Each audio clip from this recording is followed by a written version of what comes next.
तो दोस्तों आज तारीख हो गई है 22 जुलाई 2023 की, साथ ही में दिन है शनिवार का। तो आइए बिना देरी किए फटाफट से जानते हैं आज की ताज़ा खबरें और मुख्य समाचार। तो देखिए आज के मुख्य समाचार की पहली बड़ी खबर, ज्ञानवापी मस्जिद का ASI सर्वे होगा, वुजू स्थल छोड़कर बाकी कैंपस की जाँच का दिया गया है आदेश। जी हाँ, ज्ञानवापी केस में ASI सर्वे की परमिशन मिल गई है। वाराणसी कोर्ट ने अभी हाल ही में बीते शुक्रवार को अपने फैसले में कहा है कि वुजू स्थल छोड़कर बाकी पूरे कैंपस का बिना नुकसान पहुँचाए साइंटिफिक सर्वे किया जाए। बाकी जिला के जज ने ASI डायरेक्टर को 4 अगस्त को कोर्ट में पेश होने के लिए कहा है। उन्हें कोर्ट में बताना होगा कि वो ये सर्वे कैसे करेंगे। इसके साथ ही मुस्लिम पक्ष की याचिका खारिज कर दी गई है। वहीं मुस्लिम पक्ष ने जिला कोर्ट में याचिका खारिज होने के बाद हाई कोर्ट में अपील करने की बात की है। कुल मिलाकर आसान शब्दों में कहें तो ज्ञानवापी परिसर में जो मस्जिद है और उसके अंदर जो एक शिवलिंग जैसी चीज मिली है, जिस पर अभी हाल ही में देश के सबसे बड़े कोर्ट ने कार्बन डेटिंग कराने को लेकर रोक लगा दी। तो अब इसी कड़ी में वाराणसी के कोर्ट ने ये कहा है, यानी कि जहाँ पे शिवलिंग जैसी चीज मिली है उसको छोड़कर बाकी दूसरे पूरे एरिया का साइंटिफिक सर्वे करवाया जाए, किसी भी चीज को नुकसान पहुँचाए बिना। दोस्तों आप नहीं जानते हैं तो आपको बता दें, कार्बन डेटिंग एक ऐसी प्रक्रिया है जिसके जरिए किसी भी सामान के बारे में ये पता लगाया जाता है कि वो सामान कितना ज्यादा पुराना है। अब जाहिर बात है जब आने वाले दिनों में मस्जिद के कई जगहों की कार्बन डेटिंग की जाएगी, साइंटिफिक सर्वे किया जाएगा, तो ये आसानी से पता चल सकेगा कि मस्जिद की वो जो जगह है वो कितने साल पुरानी है। क्योंकि ज्ञानवापी परिसर को लेकर हिंदू पक्ष का ये दावा है कि ये मस्जिद मंदिर के ऊपर बनाई गई है। तो कार्बन डेटिंग के जरिए और साइंटिफिक सर्वे की वजह से ये काफी हद तक जानकारी मिल पाएगी कि ज्ञानवापी मस्जिद का जो परिसर है और जो ज्ञानवापी मस्जिद है उसमें जो पत्थर वगैरह लगे हुए हैं, जो बाकी चीजें लगी हुई हैं, तो वो उतनी ही पुरानी है जितनी की मस्जिद पुरानी है या उससे ज्यादा पुरानी है। अगर वो मस्जिद से भी काफी ज्यादा पुरानी निकलती हैं, तो फिर पलड़ा हिंदू पक्ष का भारी हो सकता है। हालांकि आपको बता दें फिलहाल ये फैसला जिला कोर्ट ने सुनाया है। इसी की वजह से अब ये मामला हाई कोर्ट में जाएगा, क्योंकि मुस्लिम पक्ष ने कहा है कि वो इसके खिलाफ हाई कोर्ट में अपील करेंगे। देखिए अगली खबर, 11 दिन मणिपुर पुलिस की कस्टडी में रहेंगे चारों आरोपी। इन्हीं लोगों ने महिलाओं को पूरा नंगा करके घुमाया था। जी हाँ, मणिपुर में 2 महिलाओं को निर्वस्त्र करके घुमाने के मामले में अब तक 4 आरोपियों को गिरफ्तार किया गया है। जानकारी के मुताबिक चारों आरोपियों को अभी हाल ही में बीते रोज कोर्ट में पेश किया गया। कोर्ट ने उन्हें 11 दिन की पुलिस कस्टडी में सौंप दिया है। वहीं इसी कड़ी में मणिपुर के मुख्यमंत्री एन बीरेन सिंह ने कहा है कि सरकार सभी आरोपियों को मौत की सजा दिलवाने के लिए हर संभव कोशिश करेगी ताकि इन लोगों को फांसी की सजा हो सके। वहीं आपको बता दें इसी कड़ी में पंजाब से आम आदमी पार्टी के राज्यसभा सांसद और पूर्व क्रिकेटर हरभजन सिंह ने मणिपुर में हुई घटना के बाद अपना गुस्सा जाहिर किया है। साथ ही में हरभजन सिंह ने ये भी कहा है कि अगर इस भयानक अपराध के अपराधियों को कानून के सामने लाया जाता है और मौत की सजा नहीं दी जाती है, तो हमें खुद को इंसान कहना बंद कर देना चाहिए। यानी कि इन आरोपियों को हरभजन सिंह के मुताबिक मौत की सजा होनी ही चाहिए। बाकी दोस्तों आप भी इसी वीडियो के नीचे कमेंट बॉक्स में कमेंट करके बताएं कि मणिपुर के जो आरोपी हैं, जिन्होंने खुल्लम खुल्ला एक बड़ी भीड़ के सामने कई महिलाओं को नंगा करके घुमाया, वहीं एक लड़की का दिन दहाड़े तो गैंग रेप भी किया गया। इसी समय जब लड़की का भाई बचाने आया तो भीड़ में से कई लोगों ने मिलकर उसके भाई को मौके पर ही मार डाला। तो आप बताएं ऐसे आरोपियों को मौत की सजा मिलनी चाहिए या नहीं। हालांकि दोस्तों अब इस घटना के बारे में पुलिस की नाकामी को लेकर भी कई तरह की जानकारियां आ रही हैं। देखिए अगली खबर में, पीड़िता बोली वो हमारे कपड़े उतरवा रहे थे और पुलिस चुपचाप खड़ी थी। जी मणिपुर की पीड़िता महिला कहती है कि हम पुलिस की गाड़ी में थे, लगा था वो हमें बचा लेंगे, पर मैतेई लड़कों की भीड़ ने गाड़ी को घेर लिया, हमें उतार कर इधर उधर छूने लगे। उन्होंने कहा जिंदा रहना है तो कपड़े उतारो। हमने मदद के लिए पुलिस वालों की तरफ देखा, पर पुलिस वालों ने अपना मुंह फेर लिया, फिर हमने अपने कपड़े उतार दिए। दोस्तों ये कहना है 21 साल की पीड़िता का, जो मणिपुर की घटना का शिकार हुई 4 मई 2023 को। जानकारी के मुताबिक ये उसी लड़की की कहानी है जिसे शायद आपने अभी हाल ही में बीते 19 जुलाई को मणिपुर से वायरल हुए वीडियो में देखा होगा। उस वीडियो में एक महिला की उम्र लगभग 42 साल थी, उनके भी कपड़े उतरवाए गए। वो 42 साल की महिला बताती है कि उन्होंने कहा कि अगर कपड़े नहीं उतारोगी तो मरोगी, खुद को बचाने के लिए हमें कपड़े उतारने पड़े। बाकी दोस्तों इस बारे में पुलिस वालों ने जवाब दिया है कि पुलिस ने लड़कियों को बचाने की कोशिश की थी, लेकिन रास्ते में मैतेई की भीड़ आ गई, इनके बहुत सारे लोगों की भीड़ आ गई और वो पुलिस वाले पे हावी हो गए। कुल मिलाकर आसान शब्दों में कहें तो इस पूरी घटना में पुलिस की नाकामी का एक बड़ा मंजर देखने को मिला है। देखिए अगली खबर, सीमा हैदर ने राष्ट्रपति को दया याचिका भेजी। मीडिया से कहा जेल में जिंदगी गुजार दूंगी पर पाकिस्तान वापस नहीं जाऊंगी, सचिन मेरी जिंदगी है। जी हाँ, पाकिस्तान से भारत आई सीमा हैदर से यूपी ATS ने 2 दिन तक पूछताछ की है। इसके बाद सीमा हैदर ने अभी हाल ही में बीते शुक्रवार को मीडिया से बातचीत में कहा है कि मेरी जिंदगी सचिन के लिए है, मैं भारत की जेल में जिंदगी गुजार दूंगी लेकिन पाकिस्तान वापस नहीं जाऊंगी। मैंने सिर्फ एक गुनाह किया है कि नेपाल के रास्ते भारत आई हूँ, यानी कि अवैध तरीके से। साथ ही में सीमा हैदर ने कहा है कि मेरे पास जो 6 पासपोर्ट मिले हैं तो उनमें से 4 पासपोर्ट मेरे बच्चों के हैं, 1 पासपोर्ट खारिज हो चुका है और 1 पासपोर्ट मेरा है। अगर मेरे मन में चोर होता तो मैं इसे पहले ही फेंक देती। दोस्तों बात यह है कि अभी हाल ही में इस तरह की खबरें आई थी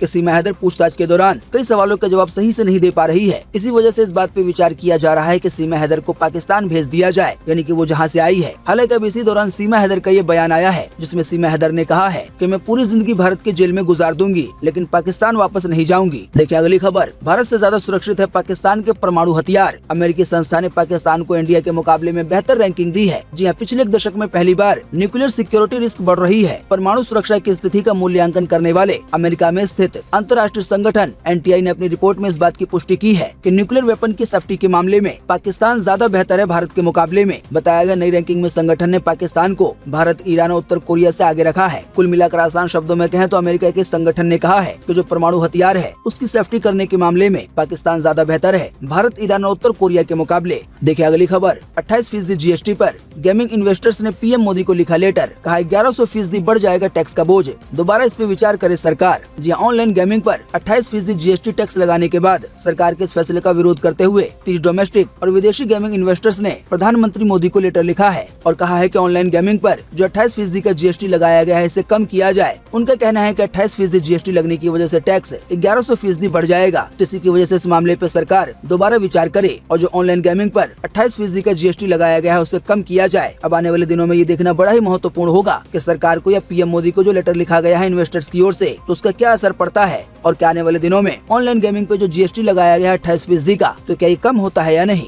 देखिए अगली खबर। PM मोदी का रोल निभा सकते हैं अमिताभ बच्चन, बायोपिक प्लान कर रही हैं प्रोड्यूसर प्रेरणा अरोड़ा। आइए बताएं अधिक जानकारी। जी हाँ, रुस्तम और टॉयलेट एक प्रेम कथा जैसी फिल्में बनाने वाली प्रोड्यूसर प्रेरणा अरोड़ा एक बार फिर से चर्चा में है। एक रिपोर्ट के मुताबिक प्रेरणा अरोड़ा इन दिनों PM मोदी की बायोपिक पे काम कर रही हैं। वो चाहती हैं कि इस फिल्म में PM मोदी का रोल अमिताभ बच्चन निभाएं। तो अगर आने वाले दिनों में सब कुछ सही रहता है, प्रेरणा अरोड़ा द्वारा ये मूवी बनाई जा सकती है जो कि PM मोदी की जिंदगी पे आधारित होगी, यानी कि ये एक बायोपिक मूवी होगी और इस मूवी में PM मोदी का किरदार अमिताभ बच्चन निभाते हुए नजर आ सकते हैं। बाकी दोस्तों आप इसी वीडियो के नीचे कमेंट बॉक्स में कमेंट करके बताएं कि अगर आने वाले दिनों में ये मूवी आती है जिसमें PM मोदी का किरदार अमिताभ बच्चन निभाएंगे तो क्या PM मोदी के रूप में अमिताभ बच्चन सही से फिट दिखेंगे या नहीं, या आपके हिसाब से PM मोदी के किरदार के लिए कोई दूसरा एक्टर होना चाहिए। आप अपना जवाब इसी वीडियो के नीचे कमेंट बॉक्स में लिख सकते हैं। देखिए अगली खबर। अब श्रीलंका में इस्तेमाल हो सकेगा भारतीय UPI, राष्ट्रपति विक्रम सिंघे बोले मोदी के नेतृत्व में तरक्की कर रहा है भारत। वहीं PM मोदी ने श्रीलंका से कहा कि मुसीबत में हम आपके साथ हैं। जहाँ श्रीलंका के राष्ट्रपति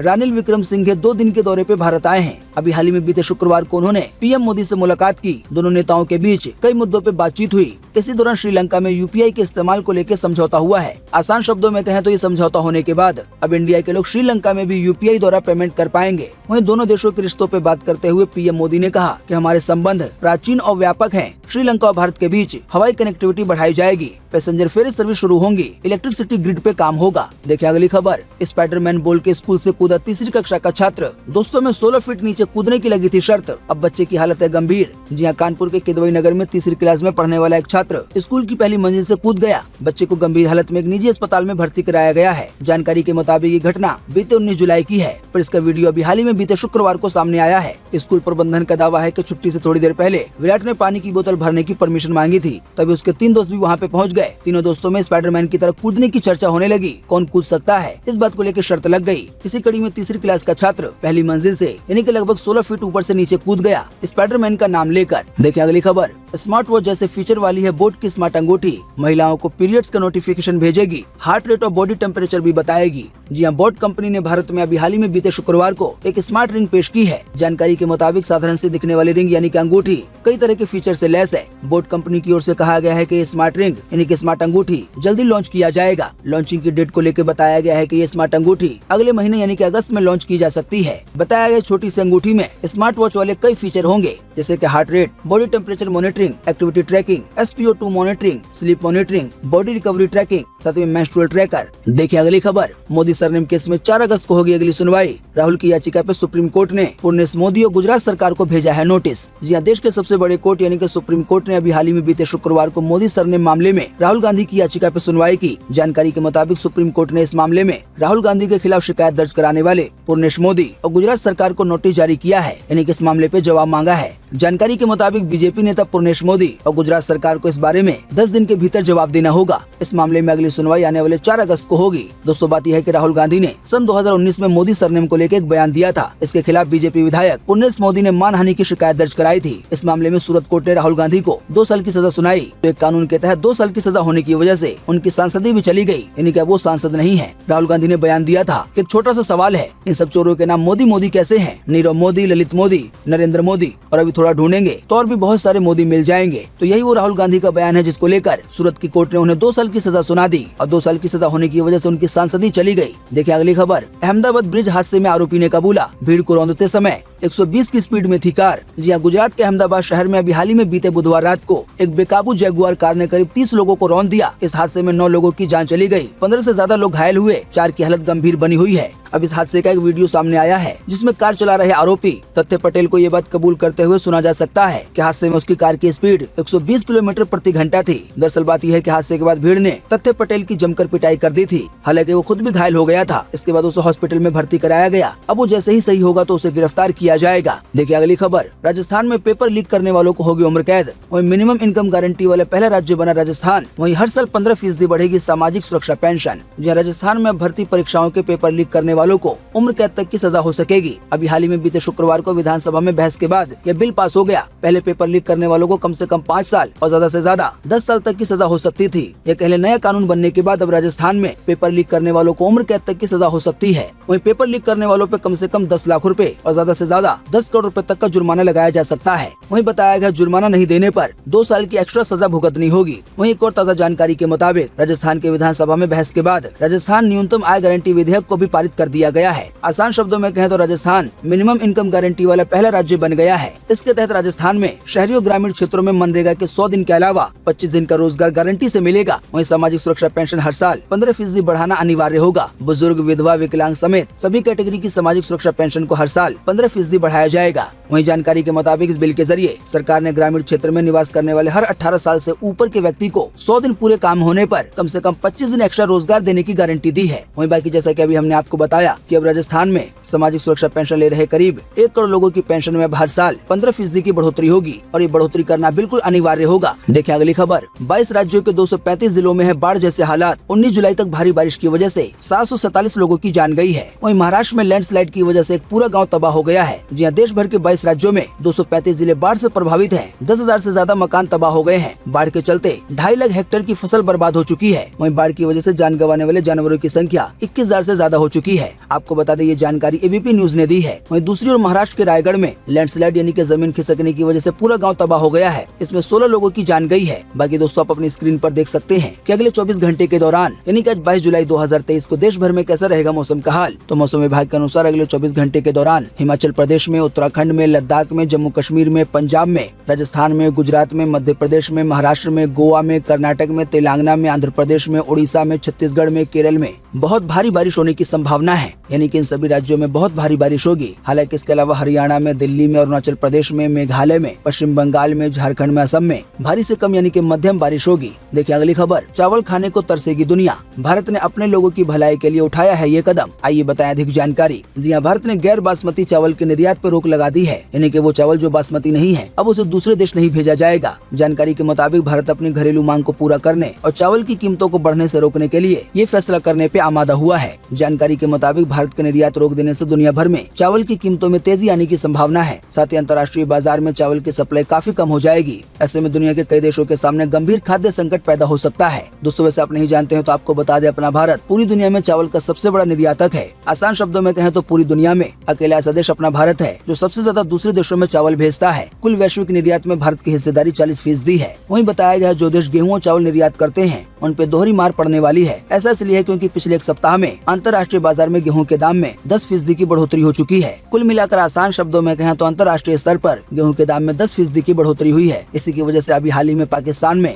गेहूं से बने आटे के दाम में काफी बढ़ोतरी देखने को मिली। वहीं अब आने वाले दिनों में चावल भी महंगा होने वाला है। देखिए अगली खबर, कचरे के थैले में फेंकी गई थी 4 महीने की बच्ची, मसीहा बनकर आया आवारा कुत्ता। जी हाँ, लेबनान के उत्तरी शहर त्रिपोली में एक आवारा कुत्ते द्वारा एक दूध मुही बच्ची को कचरे के थैले से सुरक्षित जगह ले जाने की खबर से लोग काफी हैरान हो गए हैं। पता चला है पास से गुजर रहे राहगीर ने जब बच्चे की रोने की आवाज सुनी तो उसे कुत्ते से बचाकर हॉस्पिटल में भर्ती कराया। कुल मिलाकर कहें तो 4 महीने की बच्ची की जान बच गई है। देखिए अगली खबर, यूपी में भाई ने बहन का सिर काटा, 800 मीटर तक गाँव में लेके घूमता रहा। पुलिस बोली अफेयर से नाराज था भाई। जी उत्तर प्रदेश के बाराबंकी में बीते शुक्रवार को खौफनाक वारदात हुई। एक भाई ने अपनी बहन का सिर धड़ से अलग कर दिया। वहीं सिर हाथ में लेकर वो गांव में करीब 800 मीटर तक घूमता रहा। ग्रामीणों की सूचना पे पुलिस मौके पर पहुंची। इसके बाद आरोपी को गिरफ्तार कर लिया गया। एसीपी आशुतोष मिश्रा ने बताया है कि बहन के अफेयर से भाई नाराज था, इसी की वजह से उसने बहन का सिर ही काट दिया। देखिए अगली खबर, भारत से कर सकेंगे कैलाश पर्वत के दर्शन, सितंबर में नया रूट खुलेगा। 1 महीने पहले उत्तराखंड में नया व्यू पॉइंट मिला था, यानी कि अब कैलाश पर्वत के दर्शन करने के लिए चाइना नहीं जाना होगा, इंडिया से ही दर्शन हो सकेंगे। देखिए अगली खबर, हरियाणा के 6 जिलों में है भारी बारिश का अलर्ट। फतेहाबाद में में हाईवे की एक लेन बन गई है दरिया।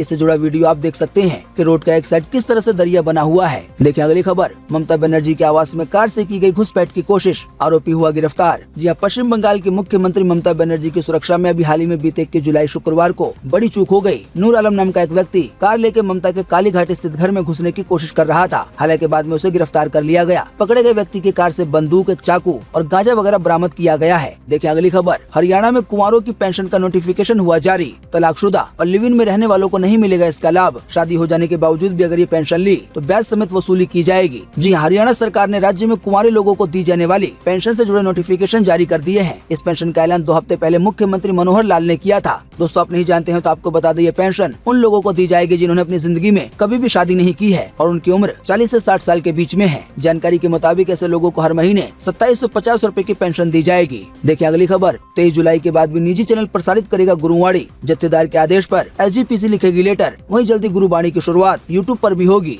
जय श्री हरि मंदिर साहिब से होने वाला गुरुबाणी प्रसारण आने वाले 23 जुलाई के बाद भी निजी चैनल से दिखाया जा सकता है। वहीं बताया श्री हरि मंदिर साहिब में जो गुरुबाणी होती है तो उसका प्रसारण जल्दी यूट्यूब पर भी किया जाएगा, यानी कि लोग लाइव वहाँ की गुरुबाणी यूट्यूब पर देख सकेंगे। देखिए अगली खबर, कोटा में सबसे कम और प्रतापगढ़ में सबसे ज्यादा है गरीब लोग। 60% महिलाएं अभी भी चूल्हे पे बनाती हैं खाना। इनके घर में मोबाइल टीवी तक नहीं है। जी हाँ, केंद्र सरकार और राज्य की सरकारों के विकास के तमाम दावों के बावजूद राजस्थान में अभी भी 60% आबादी बिना गैस सिलेंडर के चूल्हे पे रोटी बना रही है। वहीं 34% आबादी को पूरा पोषण नहीं मिल पा रहा है। वहीं लाखों लोगों के पास पीने का पानी नहीं है। कई लोगों के घरों में अभी तक भी राजस्थान में बिजली नहीं है। यहाँ तक कि रेडियो, मोबाइल, टीवी तक भी नहीं है। हालांकि ये बात जरूर है कि पिछले 5 साल में 1 करोड़ से ज्यादा लोग गरीबी रेखा से बाहर आए हैं। जानकारी के मुताबिक सबसे कम गरीब राजस्थान के कोटा में है। इसके बाद राजधानी जयपुर में। आपको बता दें, इन सभी बातों का खुलासा अभी हाल ही में आई नीति आयोग की मल्टी डायमेंशनल पॉवर्टी इंडेक्स की रिपोर्ट में हुआ है। देखिए अगली खबर, जल्दी शुरू हो सकती है गो फर्स्ट एयरलाइन। 3 मई से बंद है ऑपरेशन। जी हाँ, DGCA ने अभी हाल ही में बीते शुक्रवार को कर्ज में डूबी एयरलाइन गो फर्स्ट को फ्लाइट दोबारा शुरू करने के लिए शर्तों के साथ मंजूरी दे दी है। DGCA ने कहा है कि Go First airline Delhi high court और NCLT में चल रहे केस के नतीजों के आधार पे अपने ऑपरेशन शुरू कर सकती है। कैश की किल्लत के कारण गो फर्स्ट के ऑपरेशन 3 मई से बंद है। देखिए अगली खबर, शाहरुख खान जैसा दिखने के लिए 10 किलो वजन घटाया। कभी सड़कों पे होर्डिंग लगाते थे इब्राहिम कादरी, अब एक शो से 2 लाख रुपए तक की कमाई होती है। इनके कई वीडियो आपने सोशल मीडिया पे देखे होंगे। देखिए अगली खबर, इटली में समुद्र में तैरता मिला 5300 किलो कोकीन। इसकी कीमत है 7000 करोड़ रुपए। इस मामले में पुलिस ने 5 लोगों को गिरफ्तार किया है। तो दोस्तों, उम्मीद करते हैं कि आज की इस वीडियो से आपको काफी कुछ जानकारी मिली होगी। हम बस इसके बदले में आपसे इतना ही चाहते हैं कि आप इस वीडियो को लाइक कर दें और शेयर कर दें, क्योंकि आपका लाइक और शेयर करना ही होता है हमारी मेहनत का फल। वीडियो देखने के लिए आपका बहुत बहुत धन्यवाद। Thanks for watching.